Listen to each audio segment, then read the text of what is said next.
এই জায়গাটা 17.28 একর, এটা খুব বড় জায়গা। আর এই জায়গাটায় নিউ টাউনের অ্যাকশন এরিয়া 1A-তে মোট এরিয়া হবে 2 লক্ষ বর্গফুট। এত বড় করে এটা করা হয়েছে যে মন্দিরের মাঝখানে উঠোনেই প্রায় 1000 লোক একসাথে বসে থাকতে পারবে। এখানে খোলা চত্বর রাখা হয়েছে, চারিদিকে সবুজ দিয়ে ঘেরা, দুপাশে রাস্তা।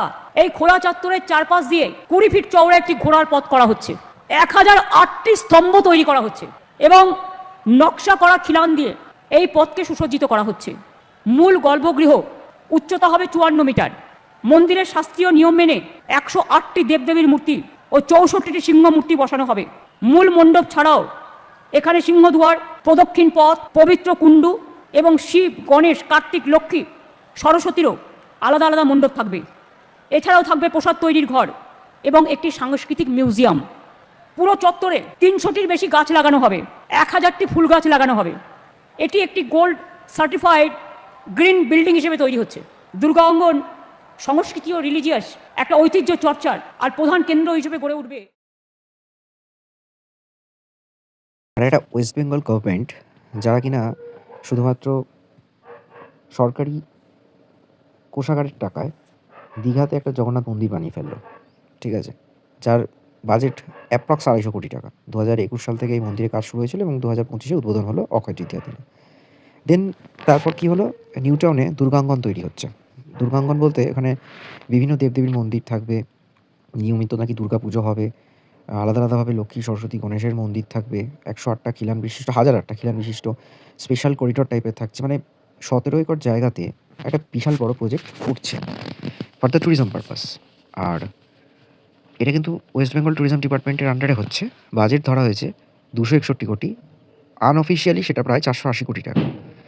আর এই যে জিনিসটা এখানে হচ্ছে, আমি জাস্ট একটা জিনিস ভেবে অবাক হয়ে যাচ্ছি যে সরকারের কাজ কি জিনিস কিছু তৈরি করা যেটা মানুষের কাজে লাগতে পারে। ধরা যাক আমি একটা সরকারি ইঞ্জিনিয়ারিং কলেজ তৈরি করছি, যেখানে আরও বেশিভাবে সরকারি কম পয়সায় মানুষজন ইঞ্জিনিয়ারিং পাস করতে পারবে, ভালো চাকরি পাবে, হোক সেটা বাইরে চাকরি। আমি ধরে নিচ্ছি ওয়েস্ট বেঙ্গলের এনভায়রনমেন্টের অবস্থা খারাপ, ইন্ডাস্ট্রিয়ালাইজেশন নেই, তো বাইরে যা হচ্ছে।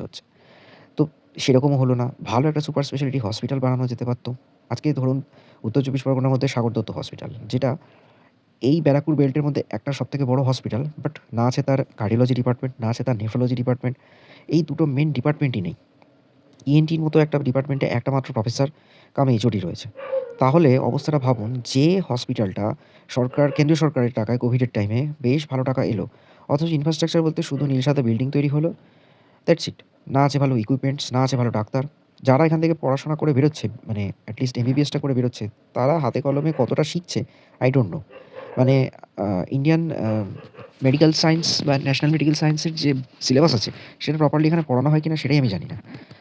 তো এটা তো গেল স্বাস্থ্য ব্যাপারে। মানে আমি কেন কথাটা বলছি, যে সরকার 250 কোটি টাকায় মন্দির বানায়, 250 কোটি টাকার উপর একটা দুর্গাঙ্গন বানাচ্ছে, 500 কোটি টাকা চলে গেল, সেই সরকার না ঠিকমতো রাজ্য সরকারের কর্মীদের দিয়ে দিতে পারছে। শিক্ষা ক্ষেত্রে দুর্নীতি হয়েছে, প্রত্যেকটা ক্ষেত্রে স্ক্যাম হয়েছে। এই করতে করতে সরকারটা চলেও গেল, চলছে কি না শুধু ভোটে টাকা দিয়ে। আমি বুঝে পাচ্ছি না যে সরকারের কাজটা কি অ্যাকচুয়ালি। সরকারের কাজ কি মন্দির বানানো?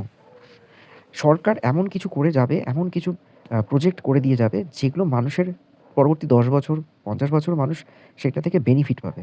আজকে দীঘার ট্যুরিজম সেক্টরে, হয়তো আমি ধরে নিচ্ছি দীঘার ট্যুরিজম সেক্টরে মন্দিরটার একটা ইম্প্যাক্ট পড়ছে, আমি ধরে নিচ্ছি নিউ টাউনের এই দুর্গাঙ্গন হয়তো কিছুটা ইম্প্যাক্ট ফেলবে, কিন্তু সেটা তো নিউ টাউনের এলাকারবাসীদের জন্য, যেটা থেকে সরকার কিছু হয়তো রেভিনিউ আর্নিংও করতে পারে। ওভারঅল দেখতে গেলে সরকারের ভূমিকা কী? মানুষের হিতৈষী কাজে আসা, মানুষ যাতে ভবিষ্যতে সেখান থেকে কিছু ভালোভাবে জীবন চালাতে পারে। না আছে ভালো স্কুল, না আছে ভালো হসপিটাল। আজকে প্রত্যেক বছর প্রায় 1 লাখ 2 লাখ করে মাধ্যমিকের পরীক্ষার্থী কমছে। ইংলিশ মিডিয়াম বা আইসিএসসি, সিবিএসসি বোর্ডের ক্যান্ডিডেটের সংখ্যা কিন্তু বাড়ছে। কেন? ওয়েস্ট বেঙ্গল বোর্ডে পড়ানোর মতো টিচার নেই। যে কটা টিচার রিক্রুট হয়েছিল সেই প্যানেল ক্যান্সেল হয়েছে। অর্ধেকের বেশি স্কুল বন্ধ হয়ে গেছে, প্রায় 8,500-9,000 স্কুল বন্ধ হয়ে গেছে। তাহলে অবস্থাটা বুঝতে পারছেন তো? এরপর কী হবে বলুন তো? স্কুলগুলোর বিল্ডিংগুলোকে অন্য কোনো কাজে বা হয়তো পিপিপি মডেলে প্রাইভেটাইজেশন করে দেবে। এইভাবে মানে মোটামুটি খরচার খাতায় চলে গেছে। আজকে যেমন সরকারি হসপিটালে খুব অপারগ না হলে মানুষজন যায় না। কেন সেখানে লাইন দেওয়া, সেখানে মানে ট্রিটমেন্ট পেতে মানুষের অনেকের মানে তাদের জীবনই শেষ হয়ে যাচ্ছে। অনেক কাজ ফেলে রেখে যেতে হচ্ছে। তাই তারা বাধ্য হয়ে মোটা টাকার বিনিময়ে প্রাইভেটে দেখাতে বাধ্য হচ্ছে। ঠিক সেরকমই শিক্ষাক্ষেত্রেও একই অবস্থা হয়েছে যে তারা বাধ্য হয়ে ছেলেমেয়েদের প্রাইভেট স্কুলে ভর্তি করাতে বাধ্য হচ্ছে।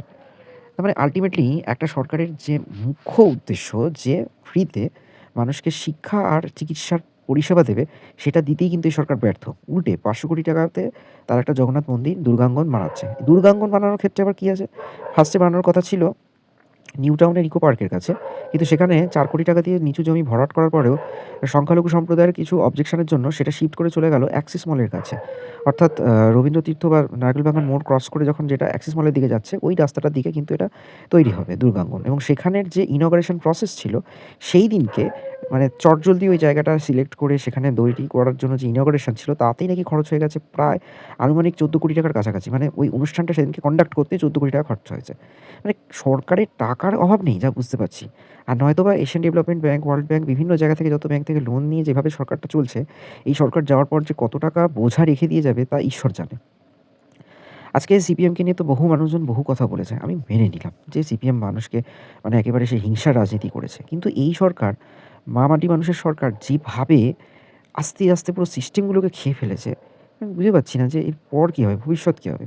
রাস্তাঘাটে শুধু দেখবেন টোটো, অটোর সংখ্যা দিনকে দিন বাড়ছে, বাসের সংখ্যা কমছে। প্রচুর মানুষ উবের শাটেলস নামিয়েছিল, সেটাও তারা চালাতে পারছে না। সেক্টরভাবে প্রচুর গাড়ি পড়ে মাটি হয়ে যাচ্ছে। মানে আল্টিমেটলি মানুষ কোথা থেকে রোজগার করবে, সেই জায়গাটা কিন্তু দিক নির্ণয় করতে পারল না এই সরকার। উল্টে সরকারি টাকায় যে নিউ টাউনের মানে রাজারহাটের নারকেলবাগানের মোড়ে যে বড় করে কনভেনশন সেন্টার, বিশ্ববাংলা সেন্টারটা বানালো ফর দ্য বিজিবিএস, বিশ্ব বাংলা বাণিজ্য সম্মেলন, সেটা তো এবছর শিফট করে চলে গেল ধনধান্য স্টেডিয়াম। একটা ছোটো জায়গায় হচ্ছে। মানে আস্তে বাইরে থেকে ইন্ডাস্ট্রিয়ালাইজড বা ডেলিগেটস আসাটাও কমিয়েছে। ছোট করে ধনধান্য স্টেডিয়ামে এখন হচ্ছে। এবং সেখানে মুখ্যমন্ত্রী কী বলছেন যে বাড়িতে স্ত্রীকে বলো ঘুগনি আর চা বানিয়ে যেকোনো স্টেশনে বা স্ট্যান্ডে বা রাস্তায় গিয়ে বিক্রি করো, ১,০০০ টাকা রোজগার করার কোনো ব্যাপার না। মানে রাজ্য সরকারের একটা মুখ্যমন্ত্রী সে বলছে যে আমি চাকরি দিতে পারছি না, কিন্তু আমাকে রোজগারের উপায় হিসেবে তোমাকে আমি চা আর ঘুগনি বিক্রি করতে বলছি। তার মানে আল্টিমেটলি শিক্ষার কোনো ভ্যালু নেই।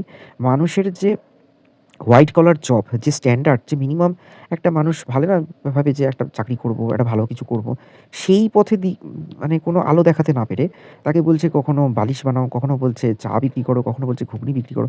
এইসব বলে বেড়াচ্ছে। মানে কি একটা ছেলে পড়াশোনা করে শুধু ভাববে আমি চা বিক্রি করব? সবাই যদি চা আর কফি বিক্রি করতে বসে তাহলে সেটা কিনবে কারা? আর সেখানে সরকার কি করছে? না, সরকার বানাচ্ছে হচ্ছে মন্দির আর দুর্গাঙ্গন। এইটা হচ্ছে সরকারের ভূমিকা। একটা সরকার এইভাবে ১৫ বছর অনগোয়িং। তারপরও মানুষজন তাকেই ডাকবে। এটাই চলছে পশ্চিমবঙ্গে। পশ্চিমবঙ্গের মানুষজন কবে নিজেদের